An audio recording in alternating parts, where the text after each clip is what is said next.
Welcome to Conversations with Achievers. I'm your host, Robert White. I'm a mentor to owners, executives, and their teams, and CEO of Extraordinary People, LLC. I work with people that want to create extraordinary business performance with less stress, more joy, and more personal fulfillment. So sit back, relax, and prepare to learn from your peers as we explore what it takes in terms of attitudes, habits, and behaviors that achieve extraordinary results. Results for yourself, for your family, and your community.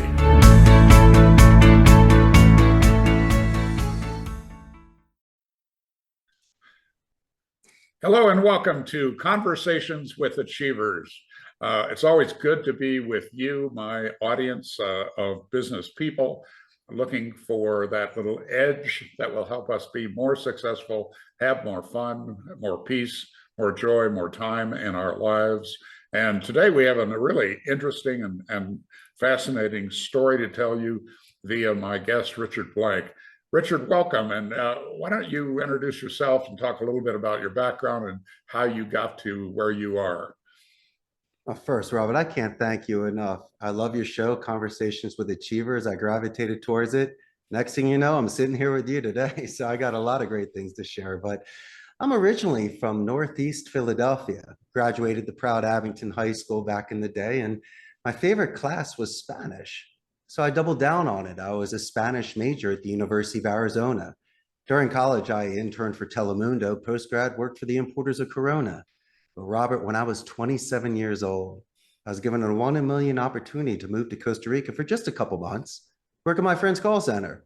Well, listen, if you can get past your parents' guilt, you can live anywhere in the world. And that 2 months turned into working with my friend for 4 years, and I've been living abroad for 23 years. And so really, I was building on momentum, loving the second language. It opened many doors for me.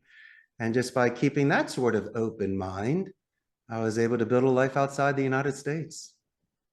Well, we spoke a bit before we started today, and I mentioned that I've lived abroad, and many of my listeners know this, for 23 years of my adult life. And but I went to Japan. That was my first resident stay, with a promise of staying 3 months, exactly similar to yours. And that first stay was 12 years. Mm-hmm. So I do identify with that piece. So talk to me about what you've been up to in Costa Rica. Well, for the past 15 years, I'm the CEO of Costa Rica's call center. But prior to that, when I was at my friend's center, really, I was not C-level. I was with the proletariat. I saw the good and the bad and the happy and the sad. And the one thing I learned, and I think it's applicable to any vertical, is that people deserve their dignity and they want job stability. They want some sort of acknowledgement, but not false praise. And if you encourage somebody to grow and you invest in them in self-reliance and self-confidence, you can get some people that will possibly extend fidelity and not leave. I mean, I compete against Amazon, Robert. And so we're dealing with the big boys here. So how do I compete? Well, my location's great. I'm right downtown by the universities, train stations, and hospitals, but it's not that.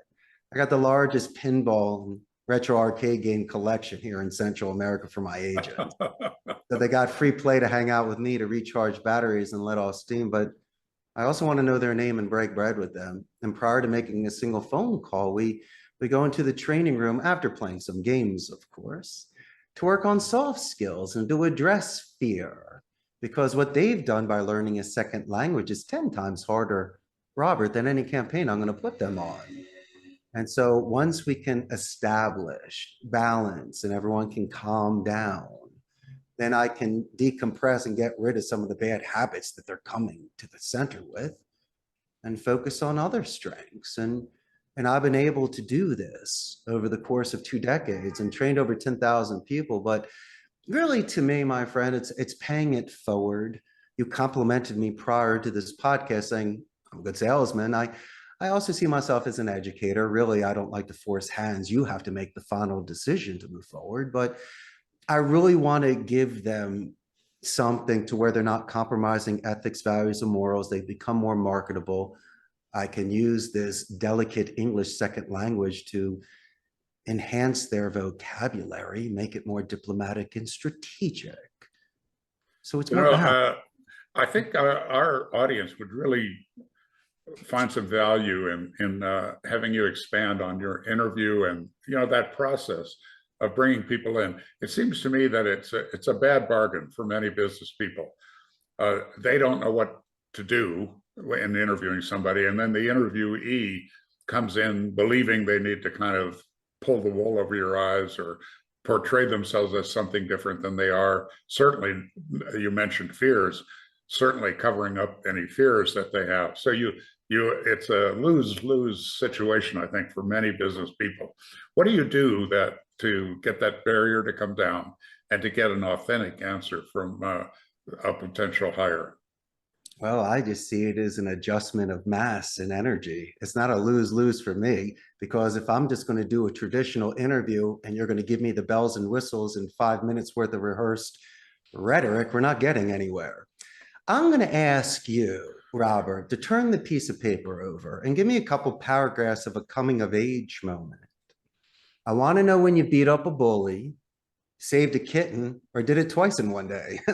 I want to see if you can expand, but naturally I want to see your grammar and vocabulary. But let me see what you are on a rainy Wednesday so I can really get there with you. And the fact that you disclose something with me, taking care of family, being a marathon runner, maybe a master of the violin or art, or just being an awesome person with certain interests outside of the center. That's more important to me. This is an individual, Robert, I can work with. I mean, if I'm just hiring a gun, they're a mercenary and Machiavelli's the prince. They'll just leave me for an extra dollar.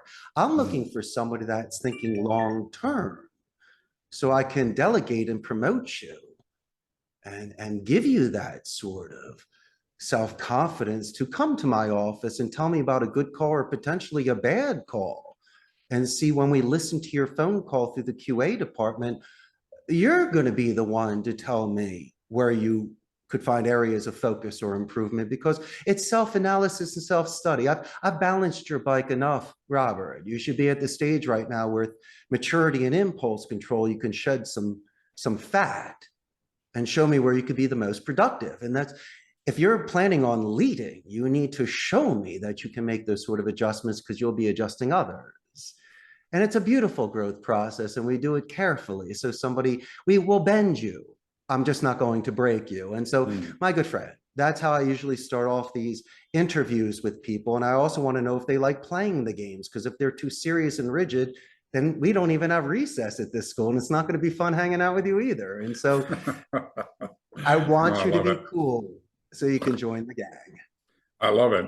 Yeah, it just occurred to me that you had all of this interest in the Spanish language, but now and of course, on a daily living basis, you're using it and a lot, I'm sure.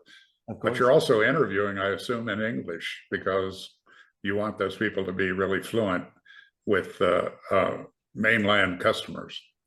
Of course, but also, if you are bilingual, it does bear the mark of higher education. And some people have some sort of insecurities or vanity regarding their accent. Well, look at Ricardo Montalban on Fantasy Island, for goodness sakes, or Zsa Zsa Gabor. I mean, these are beauty marks. I focus more on personality and grammar and vocabulary. If you happen to have a really cool accent, it will work to your advantage. You're a shiny object for somebody. And if anybody has taken the time to learn a second language, they understand the forced march and the struggle. And so, as I say, prior to making phone calls, it's the psychology of walking onto the battlefield before I give you a shield and a sword. And so I just don't want you to flip the seat. I don't want you to give up and quit.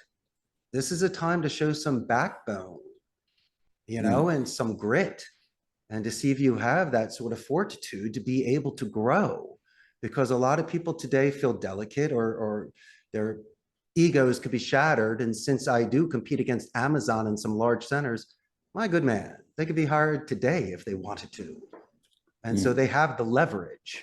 So you need to keep that cage open. And if the bird stays, you got it. And so that's the thing I focus on, not the actual job itself. Because as I mentioned before, I mean, that's just a thing that you just can't really compare. So your goal is to access the human that's in front of you. And They're not robots, and they have right. breaking points. And what my industry has a very large burnout. People hate it. In fact, in certain areas of the world, they look down upon it.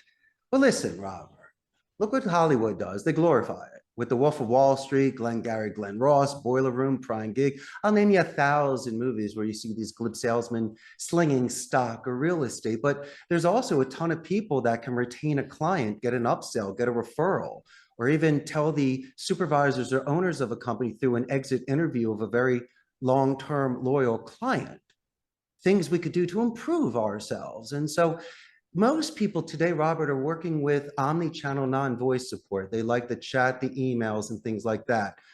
I prefer the human touch because that's what people want these days. There's a lot of frustration with that and latency and miscommunication. And so in regards to my center and even this industry, there's a lot of people that can assist at banks, at medical centers, with law firms, or just anywhere and anywhere. People still want to talk today.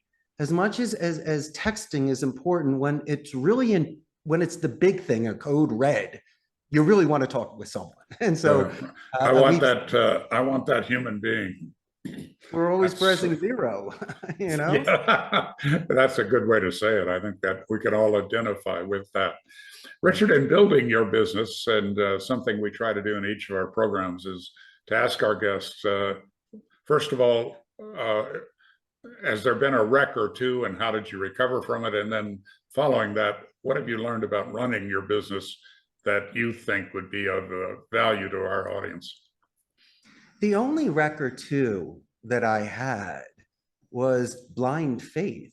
And also I was a little naive in the beginning. I thought that once someone was with me, they're going to get a gold watch 40 years later. I was not used to attrition. No one wants to be broken up with right before the junior prom. And so I had to realize that chaos shows character. And the moment that I called my client, explained the situation, had a solution, no surprises. We had that foundation. And then when the good times are there, we're popping corks and everyone's loving it. And so that's just a part of maturity and growing up in business. You have to be realistic. But what did I do correctly? I was extremely conservative with my money. And so when I started, I didn't overextend myself. I didn't need a penthouse suite. This is a non-visual job. It's a call center. And I was working out of my home. So I started renting a turnkey station at a blended call center. I didn't have my privacy, but station worked. I had the overhead, paid the taxes, made the margin. You know, it was top dollar, did it for a couple of years. But once you built the capital, I was able to rent out space for 150 seats. Naturally, you can purchase used equipment. That saved me, pennies on the dollar. So I could scale that way. And then after a couple of years, I had enough capital to purchase a building where I'm currently at and build a third floor and house 300 seats. It's not exotic like the hare. It's the boring tortoise that goes slow and steady, but can avoid the holes and the rabbit holes and the things that can set you back. And then finally, when you do lose a client, if you are responsible and you have reserves, you're not making very quick and rash decisions, desperate decisions, or panicking to pay your lights. And so That grandma said, if you can't pay for it in cash, don't do it. So a lot of the stuff was exceptionally conservative when starting my business. that key word is desperation. That you make, all of us make the worst decisions when we're desperate. So it's good to do what you have to do, so you just avoid ever being desperate. You never want to compromise ethics. I'd rather turn down more accounts than accept. And if you're desperate, you're taking things that are gray area and shady. Next thing you know, I'm the fall guy, and I'm not going to do that. It's a strict Catholic country. The agents can choose where they want to work. And so I have to ensure after 2 decades that my reputation is fine and that I'm offering things where they can go home and tell their mothers what they do for a living. The an interesting thing for me is that it's really the distinction between startup entrepreneurs who are really doing it on their own versus people that go out to get funding and God bless them and when it works out. But I notice with clients that sometimes the enemy is having too much money in the bank, that they get a little sloppy with commitments that they make. You know, even the big tech giants now are laying off tens of thousands of people. They overhired when things looked like they were going to, get better forever. Now, they're dealing with somebody else's money, and that's different than somebody like you or me or many of our listeners who are dealing with their own cash and need to avoid desperation. They need to be desperate about avoiding desperation. Does that make sense? It does. It also depends on how you were raised. If you had certain mentors and educators that taught you financial responsibility, or you possibly had a crazy uncle that spent money like a drunken sailor, you can kind of see what that looks like. The guy doesn't have two nickels to rub together. But when it comes to running a business, what's it? 10% of businesses make it a year, 1% make it 10 years. I mean, my stars were aligned. This should have never happened. And so for me, I guess being grounded and humbled the whole time is fine. Almost Kenny Rogers telling you in The Gambler, you don't count your chips until you leave the table. I'm not counting a single chip until the day I retire. I'm still grinding this out like Rocky. I might be in like the 9th round still. I don't know, but I'm not looking up until it's done. And I'm going to, and like the best gamblers are the ones that play steady hands, and they have a system. And so if you say money is bigger in the bank, well, that sometimes increases problems, and you shouldn't be sloppy. You should be even sharper so you don't lose it. But I mean, this is a case by case basis. I'm just talking about myself. I just know how I was raised, the people that showed me, my grandparents, how they started their companies at the turn of the 20th and made their money during the Depression. I found that extremely interesting. It's like the people that have the cash during the Depression purchase stuff and then they hold on to it when things are booming. And so there's timing to it as well. And so, as I say, the best thing to do is take a deep breath and ponder it, and don't make those rushed decisions if there's not a sense of urgency, Robert. You know that I just was talking about most small and medium-sized business people, and yet I'm going to quote or attempt to quote Andrew Grove. He was the long-serving CEO of Intel, and built it from a nice little company to a behemoth. And I can't recall his exact quote, but it had to do with basically a healthy paranoia, a healthy fear of what might go wrong. Another expression that I've always liked is that part of the CEO's job is to do a stray bullet drill from time to time. That one opening that might destroy your business. To really look for that, plan for that. Here's what we would do if the worst possible thing happened. And it's not, I've learned that it's not about becoming cynical and negative. It's just about being a good business person. And that's to look for that stray bullet, look for that possibility. In my case, I overexpanded in Japan before the bubble burst there. So I was in 7 training centers paying very high rents in leases I could not get out of. So, and of course, it being Japan, I can't buy anything. So that created an extra issue for me when people's kind of extra income, which is what they were using to pay for our programs, when that went away, I found myself way overextended on the expense side. And it took a real effort and a lot of my personal cash going back into the company to turn that around. But I had somehow, it's kind of hubris, I guess. I thought it was just going to go on forever like that, that we were going to just continue to grow and we were somehow insulated from the broader economy, which of course is never true.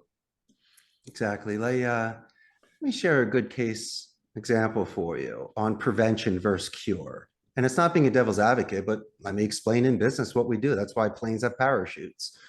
I need internet redundancy here.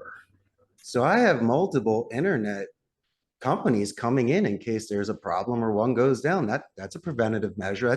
That's a conversation of something going wrong. What about my backup generator? I mean, I am in one of the best grids of the city, but let's be realistic. Sometimes power goes out.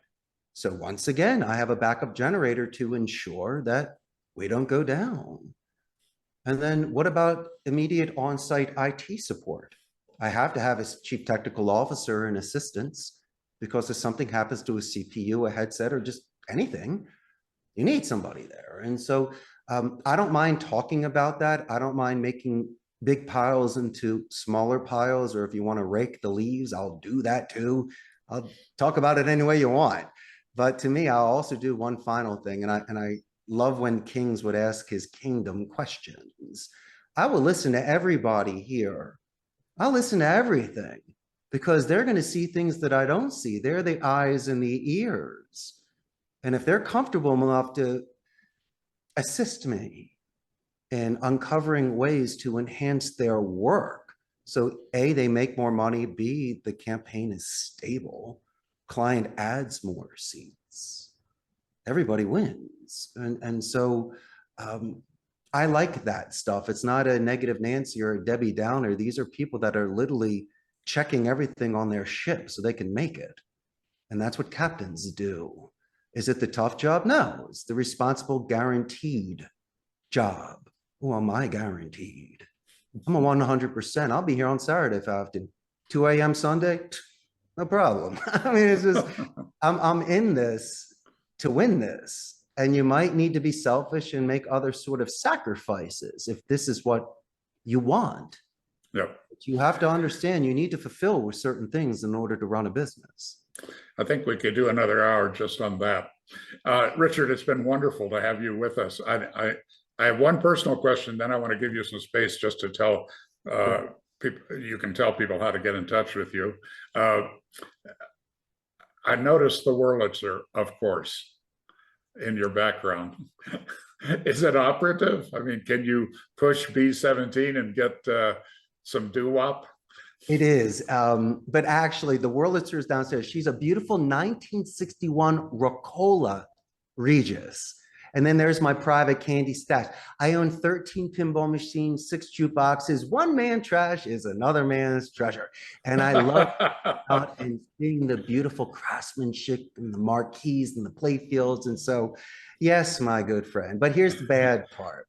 So you get these machines, right, and they're stacked with 45s, and I'm thinking I'm getting In Excess and Jimi Hendrix. Oh no, these are people in Central America you've never heard of before, but all my agents have.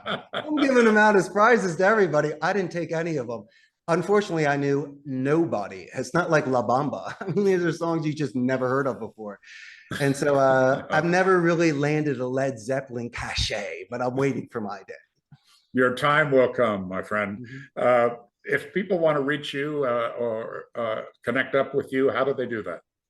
I got an extremely large Facebook fan page. And then when this goes live, you're going to have thousands of new fans. And just real fast, it'll give your audience a glimpse of the business process outsourcing industry in Central America. Costa Rica is north of Panama, south of Nicaragua. We're the only democratic society in Central America. Robert, there's no standing army. They put all of their money back into education. It's a 95% literacy rate. Most neutral English accents, best infrastructure, and companies, as I mentioned, Amazon, HP, Intel, and Oracle are here. We're known for medical and ecotourism. And finally, your buddy Richard's here. And I got 1,001 suggestions for you and your audience. So the Facebook fan page, Richard Blank, will do it?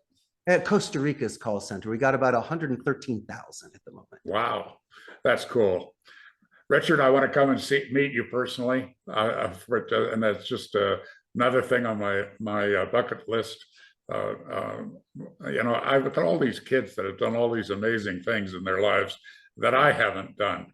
I mean, to some degree, I suppose they're following their father's footsteps in some ways, but now I'd like to follow theirs and do a little bit more fun travel. So a lot of people are under pressures and their opinions are provided. It depends if you want to be a dreamer and take that chance. That's my last bit of advice. Fortune favors the brave. Be bold, drink life, as long as you have good intentions and good faith, then by all means, I think you should try. You never know where it could take you. Richard, thank you for today, for the wisdom, for the fun, for the smiles, for the ideas. Much appreciated.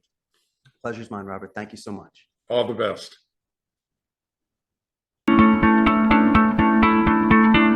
Thanks so much for joining us for Conversations with Achievers.